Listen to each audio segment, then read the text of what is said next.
Rick William is one of the most profound human beings I've ever met. His work or his way to articulate complex parts of the psyche, the mind, and around trauma is really unparalleled. And the guy is all about freedom. I just love it. I love his vibe. I love the show. I love the interaction we had. We dived into super deep conversations, philosophical conversations about enlightenment, about the psyche, about the science around trauma. So this episode has so much to give, and I'm so excited to present it to you and to show it to you. So welcome, Rick William, and enjoy the show. Rick, I'm super excited to have you on here today and have this opportunity to talk to you. It's actually quite funny. We were, just to give a bit of an introduction, we were meeting pretty much the beginning of my entrepreneurial journey at a conference, entrepreneur conference in London. When was that? It was almost 10 years ago or something.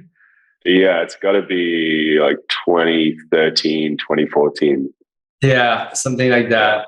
I mean, I was definitely, how we say in German, green behind my ears. And then randomly we bumped into another conference just a few months ago. And we had such a beautiful breakfast conversation. So we just thought we're going to continue this and bring it up here. So that's a quick introduction to that. How are you doing? Yes, I'm doing really good, brother. It's good to be here with you again. It was really interesting that our paths crossed again just 2 months ago when we were in Jordan, and been really beautiful to see your growth and transformation, both in terms of what you were sharing, what you've done with your life, but also just, energetically, like I could feel you're a different human being. You clearly being on a big journey, both in terms of your external life, in terms of your internal life since that point. So it was beautiful to re-meet again as our paths crossed. Absolutely. I mean, I can just say the same. It was just such a great energy. We did some proper sauna breathwork sessions as well, together with our friend Niraj, and it was really good time there. Yeah, it was awesome. So yeah, how I'd like to maybe start is what I always think a lot about is what are the stories, what are the constant thought patterns, if we have them, that we kind of have in our day-to-day life, because I think that's the way our reality is shaped around us. So I'm curious, if you have one, what's your mantra right now? That's a really great question, and I do feel our thoughts shape our reality. Our beliefs shape our reality, right? However, I think there's a deeper part for me. What I've been doing recently, like as opposed to just working with mantras, I've been working with very specific words whilst getting my nervous system into a state that matches that word, that matches that vibration. So like there's a difference between like an affirmation, and then there's a difference between like encoding that affirmation in your nervous system, because what actually lands, like if we think of any of our memories that we can remember, whether they be good or bad, generally they have a strong emotional charge to them. If we all think of where were you on September 9/11, everyone knows generally where they were at that time. Why is that? Because it had a strong emotional charge, which we all felt collectively. We could say like, what was your most positive memory? Now, I intentionally have focused on learning what my positive memory was so I can remember that. But some people may or may not be able to think of their most positive memory. If you focused on it, you could. But you could probably definitely think of your most challenging memories. Most people really focus on those because that's what helps protect us, right? When we focus and almost get kind of slightly neurotic on the pain that is caused in our life because we want to prevent ourselves from feeling that pain in the future. Ironically, we often end up recreating it by focusing on it so much, which is a lot of the great spiritual teachers say, like what we focus on, we get more of. So what I do is, the reason that I'm sharing that point is because it is emotion that encodes memory. So I take specific words that I'm working with at that time, or specific words or phrases or beliefs, and then I encode them into my nervous system with high emotion that matches that word. Okay. So some of the things that I'm working with right now, for example, might be, one that I was doing frequently about 2 or 3 months ago was like, I am free. Like I am free. And I was tuning in simultaneously to that vibration that I had felt in my body through many different transcendental experiences where I felt completely free. So I was reattuning to the somatic sensation of what freedom in its maximum capacity has felt for me. Now, we will all have that, like based on experience, our life, our spiritual experiences, the work that we've done. We will all have an experience of what the maximum amount of freedom feels like. And then I use that word and then tap into that in my body. And it's almost like with each time I say it, I'm like building the charge of like, I am free. I am free. Yeah. And I'm getting back into that state. So it's encoding it within my body. And it's almost like that just has an effect. It actually has an effect on how I'm feeling. And I notice that my state changes the more that I do that. I'm curious what your thoughts are on that. And I mean, it's similar process that I'm doing, to be honest, and I like it a lot. I mean, many people, like when spiritual teacher talk about this, like it's not just the words, it's actually the emotion, as you just pointed out. For me, it's a lot. What I work a lot with is heart coherence. I try to put myself into this heart coherent state, and pure feeling of bliss and gratitude. That's what I work with. And I connect actually with it like life is amazing. That's kind of living my mantra. But yes, I do intuitively more or less the same thing than you do to just bring myself in that emotional state. And I'm curious though, how are you doing it? Are you setting anchors when you're feeling this freedom, this amazing states of freedom, and you intentionally say that, or you like? And how often do you do this practice? I think that's very like I'm cutting through the chase. I'm going straight in, but I'm curious. Yeah. So every day I have mostly visual anchors that I work with, but I work with them so frequently that I can access them really quickly. So every day I actually focus. Firstly, I focus on my 3 most positive memories that I've ever had in my life. So I run through those, and sometimes they change out. I don't always keep them the same, but generally I run through 3 of the most positive memories that I have in my life. And I just attune to those. They bring up a certain feeling of, they kind of evoke gratitude and appreciation and love and care and safety.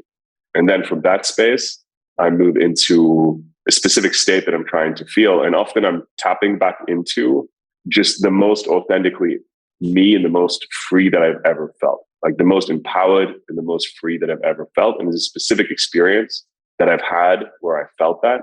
And I just use the visual of being back in that scenario.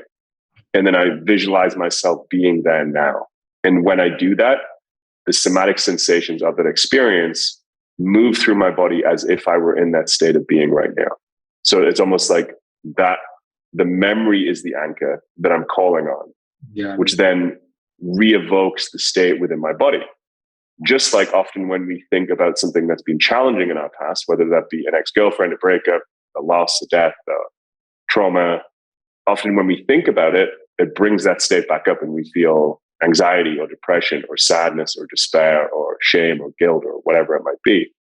The memory itself can bring the state of being, the somatic sensations, into the body. And because I'm so aware, trauma is one of the things that I deeply study, and I certified as a trauma informed coach, and many different healing and somatic modalities. So I'm very interested in trauma. But what interests me most about it is that we can actually access the opposite by using the same methodology that we actually get into our traumatic states. We can reverse engineer it to choosing how we want to feel and experience. Now, I'm not saying that we should bypass our trauma by doing this, but we want to work, there's this balance that we've got to create of doing the work, internally and addressing our trauma and pain. But we also don't want to get lost there. Otherwise, you end up in kind of this repeating emotional state. We do want to create the state and create the experiences that we want to create in our life without bypassing. It's this like yin and yang, masculine, feminine, outward, inward balance.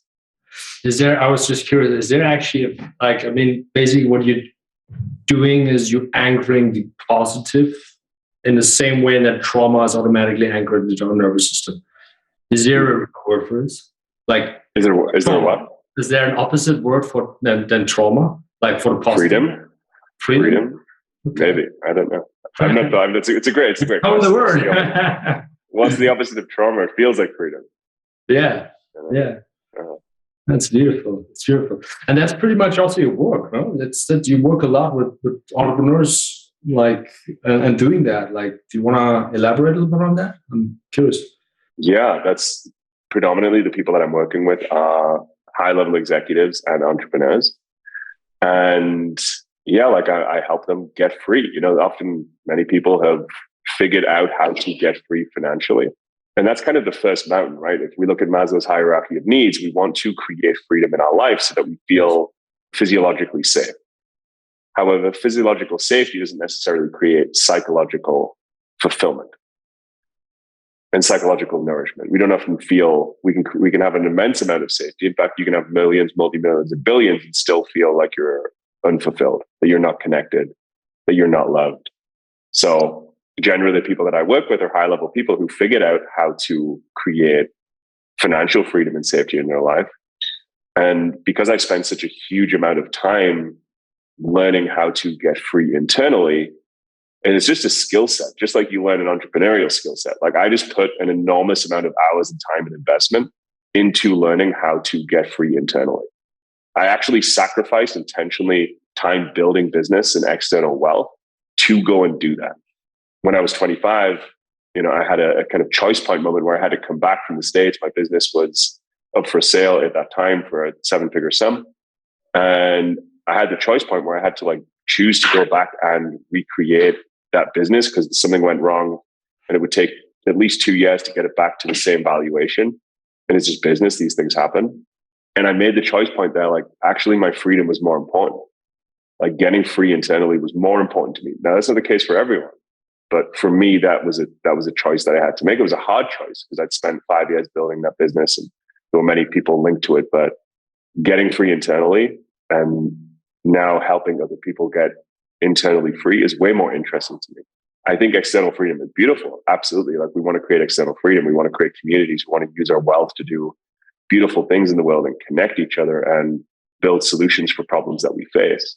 Essentially, I help entrepreneurs bridge that gap because I just spent a lot of fucking time doing it. Just like we spend a lot of time learning anything. And it could be an instrument. It could be learning how to build business. It could be learning how to, actually create a business. And you got acquisition, you got marketing and, product and all these different things that we learn when we're creating a business. It's just a skill set. And it's the same with the internal work. When you've gone and worked with 10 different therapists and you train in different multi-modalities and you just start to learn and find the patterns of what works and what doesn't.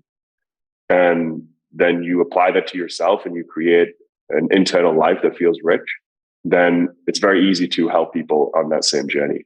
Just like we could mentor someone in business and you see them at the beginning of your business journey and you're like, oh, you're just at that point. Okay, cool. You just need to make this tweak here, this tweak there. That'll get you to the next stage.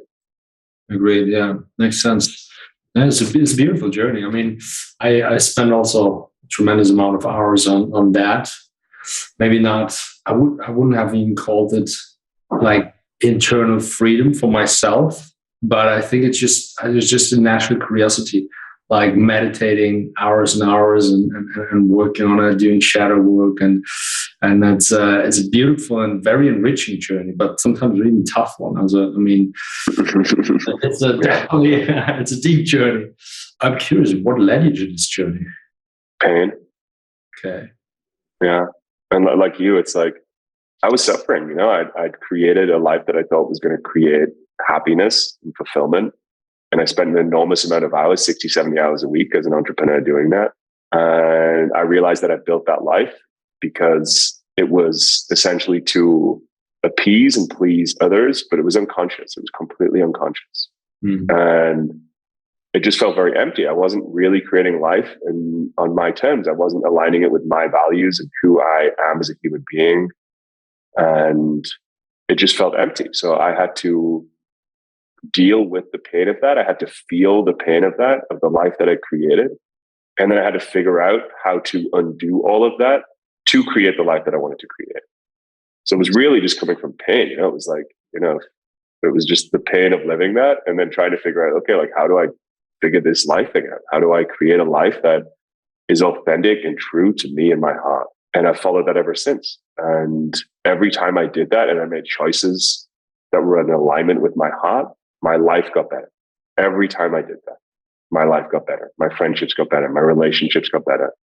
The people that I was attracted to, the partners that I would attract got better every single time that I did that. And I've just continued to do that. And I continue to do that to this day. And yeah, essentially that's it. It's just, it's just an ongoing journey of, but essentially initially coming from pain. Yeah, got it. And our initial conversation, we talked a lot also about the different modalities you're using, working with your clients, and you're quite advanced also in terms of like using technology into your practice. And I think that's also a lot of what interests a lot of people who listen to this. You work with basically neurofeedback, and do you want to elaborate on that? I'm very curious to kind of get your insights on it, what you found, what works best, what different tools are out there, and just to give a bit of an overview.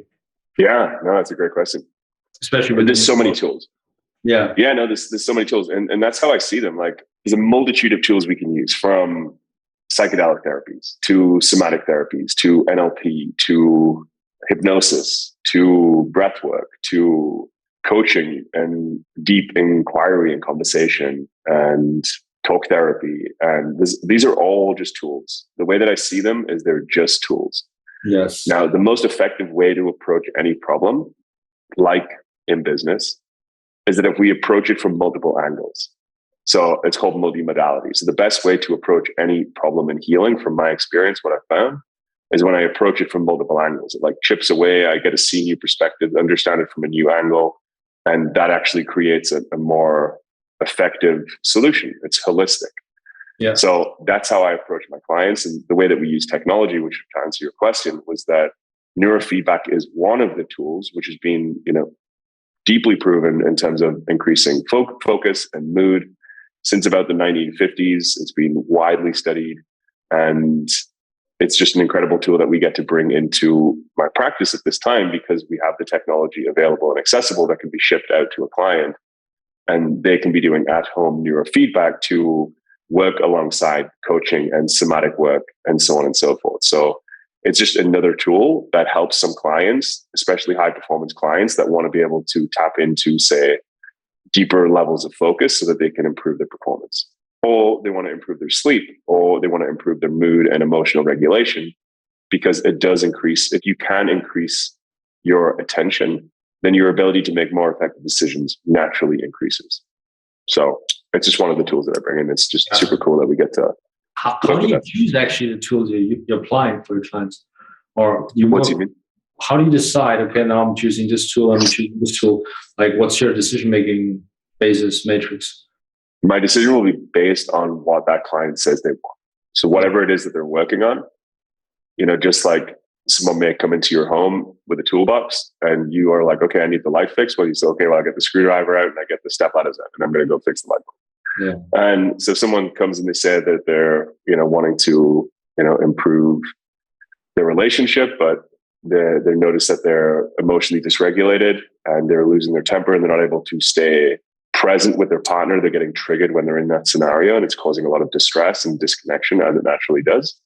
Then it's like, okay, well, how do we address that? Well, first of all, the reason that you're getting triggered is because something is happening inside of you based on your past experiences that is making you feel unsafe. So we've got to go address that at the root. Like, what's actually happening there in the root in your body and your nervous system that is making these words that you're hearing and interpreting feeling like a source of danger to you, to the point where you're not able to receive that in a way that is coherent and useful for your life. So let's address it there. And that might be with somatic work. We can actually get deep into where that is coming from within the body. We can have someone train how to work with their nervous system, because it's not just about feeling happy and free. And I'm all for feeling happy and free, but it's also being able to deal with the challenging emotions as they arise. And there's a technique that I use, which comes out of polyvagal theory, that has a client essentially learn how to connect to themselves in safety and connection and love. And then intentionally, I have all of my clients, literally 100% of them do this because it's that good. Intentionally go into feelings of disconnection, meaning that could be like depression and isolation. And then I have them go to the other side of disconnection, which is actually in a space of activation in the sympathetic nervous system. That's where anger and stress lives. And then come back to connection. Because once your nervous system can learn to be with these uncomfortable emotions and come back into connection, your mind and body learns that feeling those things is safe. Yeah, you basically make it aware. This is the spectrum. This is how it feels then. This is how it feels then with an aware mind. I think usually we are not aware when we're switching to having a trauma response. We're not aware that we're triggered. Exactly. That's it. Yeah, that's it. So once you can have someone do that and feel safe enough to be in discomfort, it's like when we were, breathing in the sauna, it's not comfortable, right? The first time someone does that, they might be a little bit scared. They might think they're going to pass out. But once you've done something that's challenging, whether it be a hot sauna or a temescal or an ice bath, and you can learn that your body can actually do this and be safe, the next time you go do it, you feel way safer doing it. It could be jumping off a cliff. It could be lifting some really heavy weights. It could be jumping out of an airplane. Once your body learns that it's safe to do that, you're able to go do it with more presence the next time you do it. Mm. Your fear centers on as switched on. You can be more aware, more present. And it's the same with our emotions as well. It's like a lot of people just, are really uncomfortable feeling despair or sadness or feeling like they're alone or feeling like they're unloved or unwanted or rejected or, any of these things. We've run from them for so long that they become terrifying to feel. Yeah. And when you can go feel them, then you set yourself free. It's like, I love the idea that any feeling fully felt is freedom. Yes. I mean, it still will continue to trigger you, but I think that the response or the time, I think that's how I see it. And I'm curious to hear your opinion.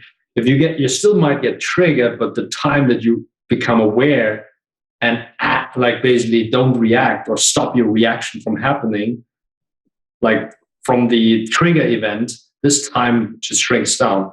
And ideally you can do it in your head, like immediately or very within seconds. That's how I see it a lot, isn't it? I agree that. So for me, it happens two ways. One, it either happens that way where I just reduce the three things, the metrics that I tell my clients to look for, because it's easy to look for metrics when we're in business. We can look at our KPIs, or the same thing when we're training in the gym. It's very easy to track that.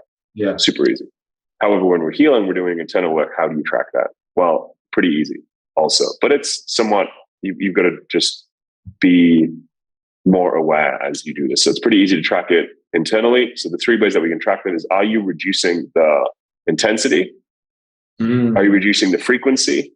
And are you reducing the duration? So are you reducing the time, frequency, and duration of that trigger? So that's one way that we know that we're moving forward and that we're healing and we're becoming more free. The other way is that it just doesn't happen anymore. It doesn't always have to just be a reduction. When we actually heal something at the root, it's gone. Yeah. It's gone. No longer happens. It's not in our psyche anymore. It's actually healed. That's true healing, is when it's gone. You forget about it. In fact, when you have to revisit it, it's like, oh, fuck, like I did used to do that. Huh. Right. Interesting. I completely forgot about it. That's to me what true healing feels like. It feels like you completely forget because it's just gone out of your consciousness. It's just not something you experience anymore. Yeah. True, actually. Yeah, there's just. Have you had that experience? Have you had an experience where you used to act in a certain way and it just doesn't happen anymore? I mean, what usually triggered me a lot was relationships. I mean, once I get into a pattern with that partner, I mean, usually relationships are like you're mirroring each other at one point or in one area. And there's something I didn't like, and I just got triggered a lot. And for example, when I want to go, I try to be very punctual when I decide, hey, this is it. Like we have your meeting, let's go. But usually that's not always like if there's two of you, so you kind of need to adapt. And then I got triggered because we were late, not because of me, but and I just needed to that triggered me basically, and I just needed to understand. Well, this is how my partner works in that area, and I just need to adapt to this and to basically not get triggered.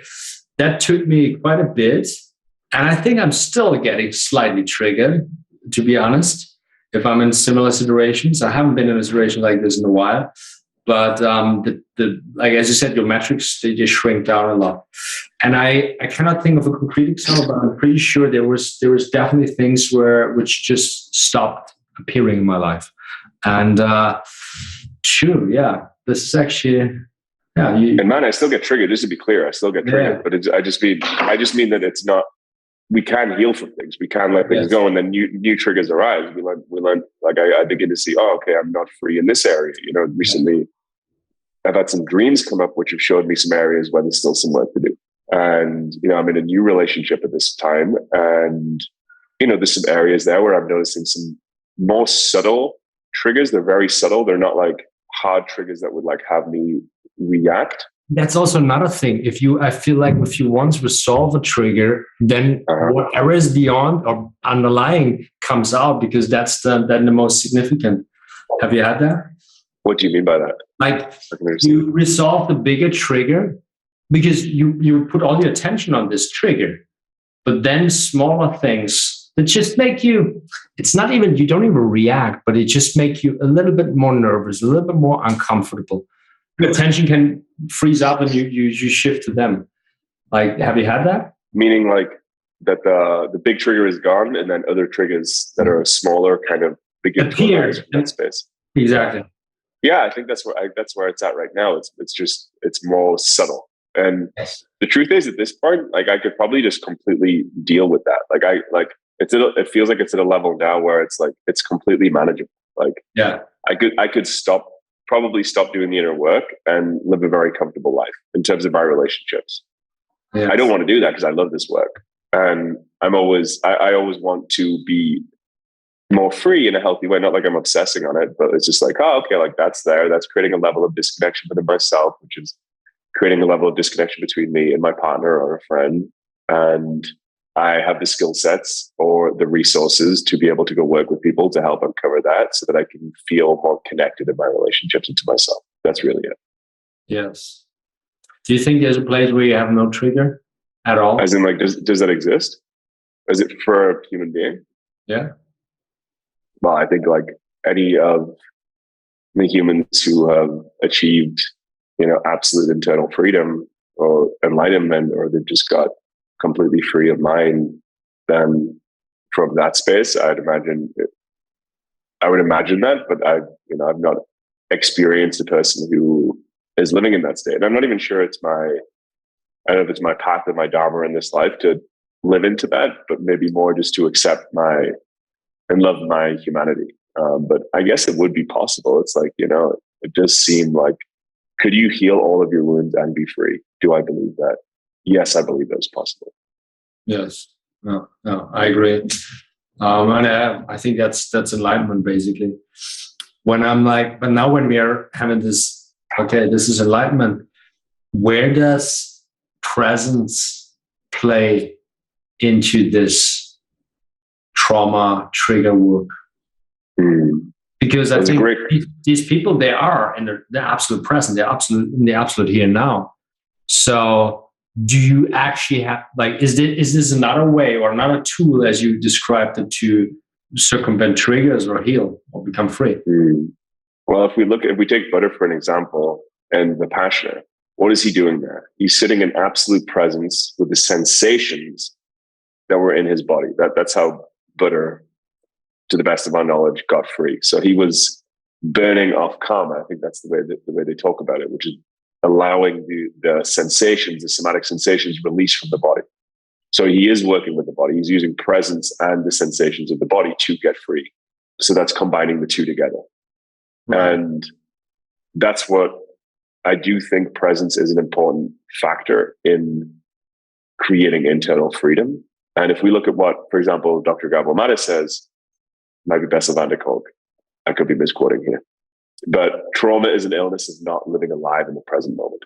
So trauma is an illness of not living alive in the present moment. I think that's so true. It's like when I'm actually here right now, the experiences from the past aren't interfering with my connection with you right now. I can be fully with you. I can be fully in my heart, my strength, my power, my love. Whatever is needed in this moment, I can be here. Versus pulling in experiences that might be saying that flow is unsafe, that this situation is unsafe. Therefore, my nervous system, either consciously or unconsciously, is on guard, preventing me from really being open and free in this moment. Yes, that makes sense. It's beautiful. Which is also why the more we heal, the more present we get. That's been my experience too. The more healing work I've done, the more internal work I've done, the more present I feel in the present moment. Why? Because my nervous system feels safe to be here and now. I'm not as concerned with threats and danger from the past because they have either moved out of my body or I have reconciled those and let those go to the point where my nervous system feels safe in this moment. More and more. And that's the beauty of this type of work, somatic work, working with our nervous system. I definitely recommend anyone to look at polyvagal theory who's listening. It's incredible. Stephen Porges and Deb Dana have done an incredible amount of research on the nervous system and how it works. Really getting a grasp and understanding of that was one of the great tools that I've learned in the last couple of years. Really, really helpful to understand how the nervous system works, how to regulate the nervous system. And it links in, like, if you're already walking this path and you're learning about, different types of breath work and you're learning about different healing modalities, learning about how the nervous system works kind of puts really practical language to all of these different healing modalities. It's like, okay, like that's how breath work's working. That's how pranayama is working. That's how this healing modality is working. And it was like I really got to see how other things work and what works well based on the understanding of the deeper my understanding of the nervous system, the deeper of my understanding of all of the healing modalities has kind of happened. It's like one of those interlinks. What's the book people should look up about polyvagal theory? The number one. The easiest book to read would be called Anchored by Deb Dana, which is one of Stephen Porges' students and partners. That's the easiest book to read. That is like, there's a lot of science within that, but there's also a lot of practical tools and it's very readable. You could probably get through it in a couple of days. Okay, cool. We're going to add it in the show notes. Nice. Really, really. Personally, I approached this whole journey much more from a level of intuition. I feel almost, if I just think back about my journey, yes, I did a lot of work, and I think I dabbled a lot into, like, even doing breath work a lot, doing a lot of meditations. But I think it was mostly intuition and very long sitting or meditation sessions, which I still keep up doing. And that's why I was curious about the presence, because I feel like, and yeah, as you said, like also by my presence or my sitting, I'm intuitively looking into what am I feeling? What does my system feel? How do I feel right now? And I'm checking in. And only if I am capable of living these feelings, I can actually go to a deeper state of meditation. So for me, it was always like, okay, well, if there's feelings, I cannot go deep enough. So first I need to take care of my feelings. And then I went into deeper states. And sometimes I use breath work, sometimes some deep stretches, sometimes like different practices, basically. Sometimes just sport to get into this. But yeah, that's how I would say I approached it.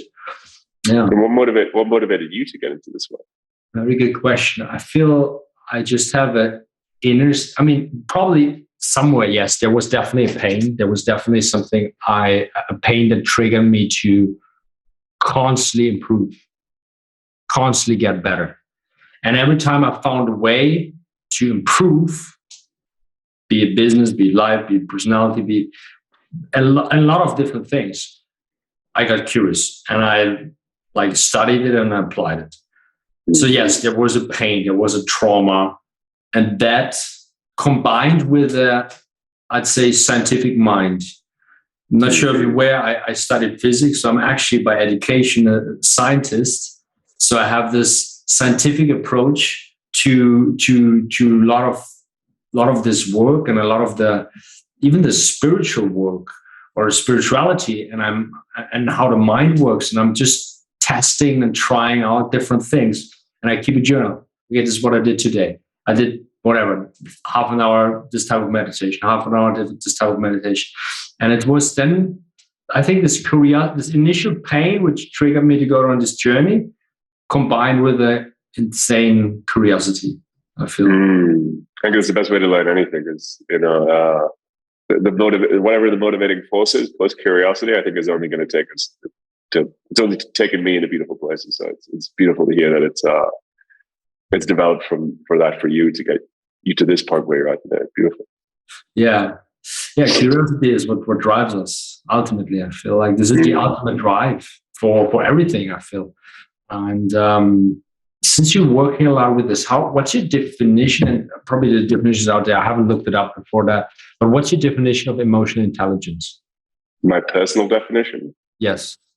In a very practical sense, is my ability to be able to be aware of my internal state while simultaneously being aware of the contextual situation that I'm in, so that I can understand what is the most useful way to bring myself to that moment. It's not a very definitive definition, but I think that's what's happening. It's like, where am I? Who am I with? What is the most useful expression that exists within me to bring forth in this moment with this individual, so that we can have the most coherence and connection, and ultimately head in a direction that is good for both of us. I guess that would be one factor of what would be a benefit of having higher emotional intelligence. But I think there's so many different factors. It's kind of like asking, what are the benefits of intellectual intelligence? Yes. Well, it would apply across the board to be able to solve problems. I think emotional intelligence allows me to have more connection with myself and with others. What does being able to change your state at will into your definition?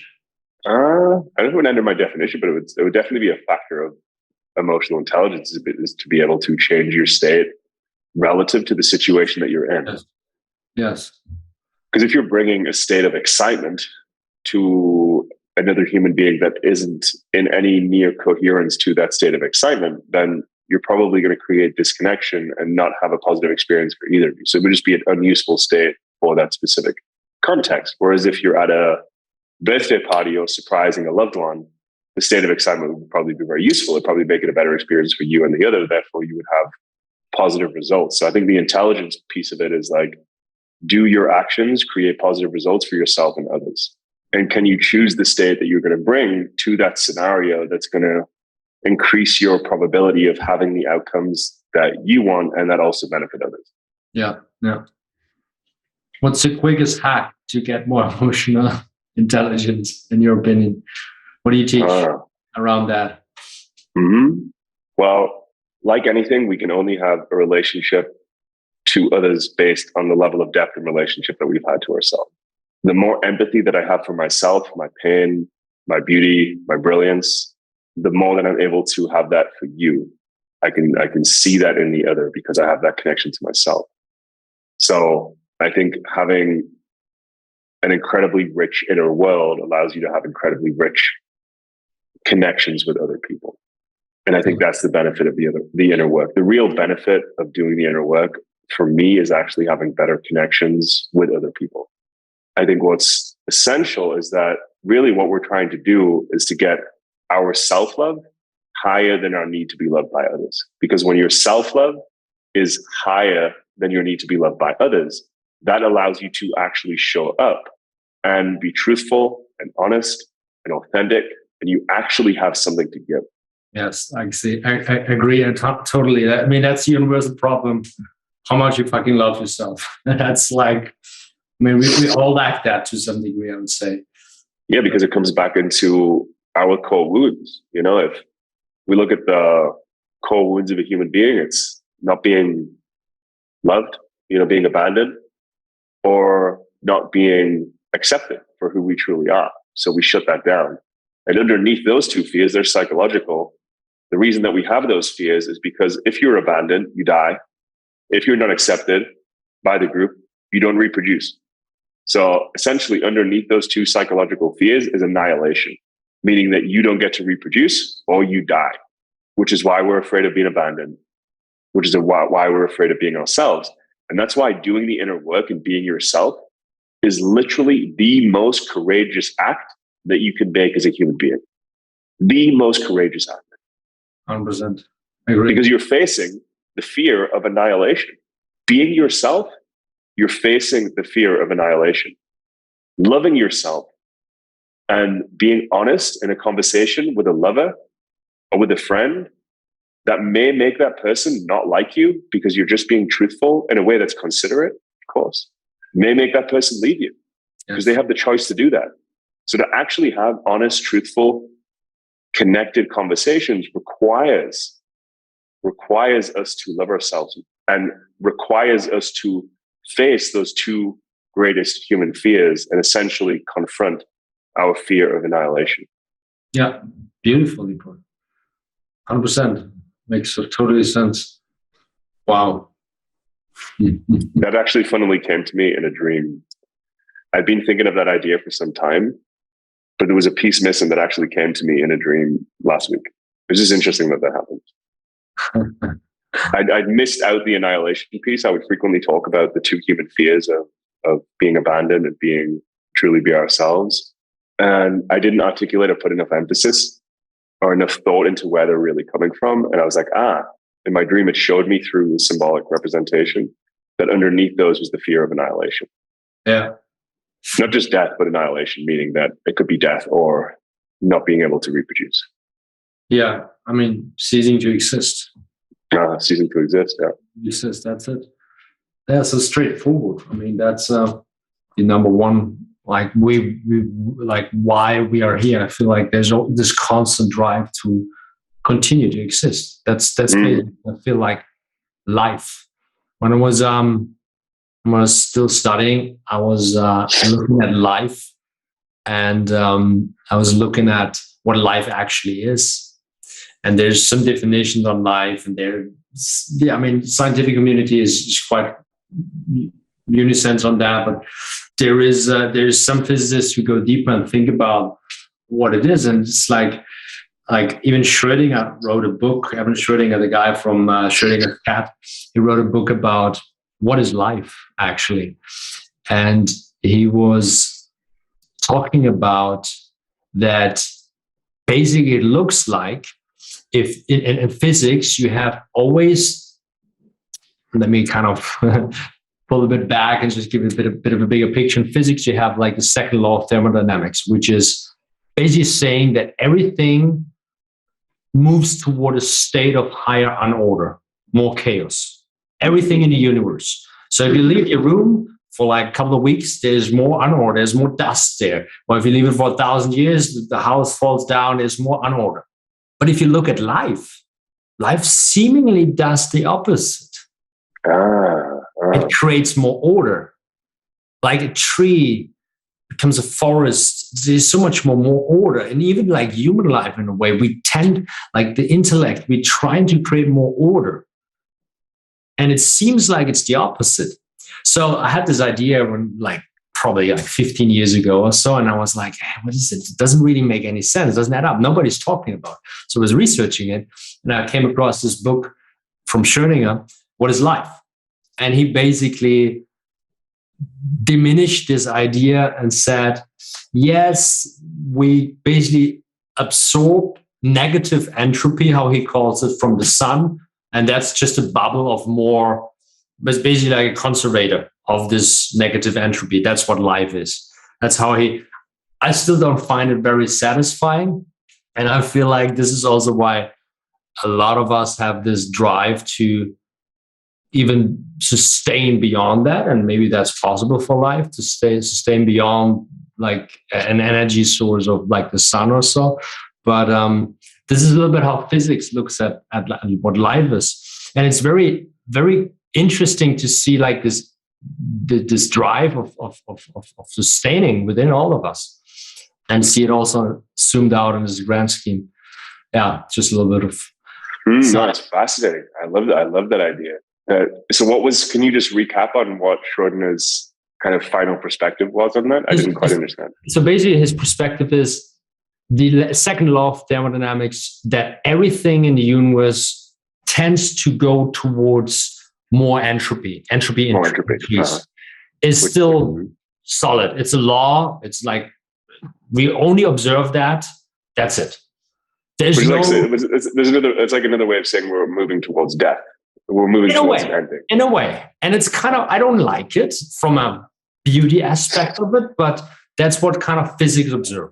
Like if I have a cup here and I let it fall, we all know what happens. It just like goes apart and there's more entropy.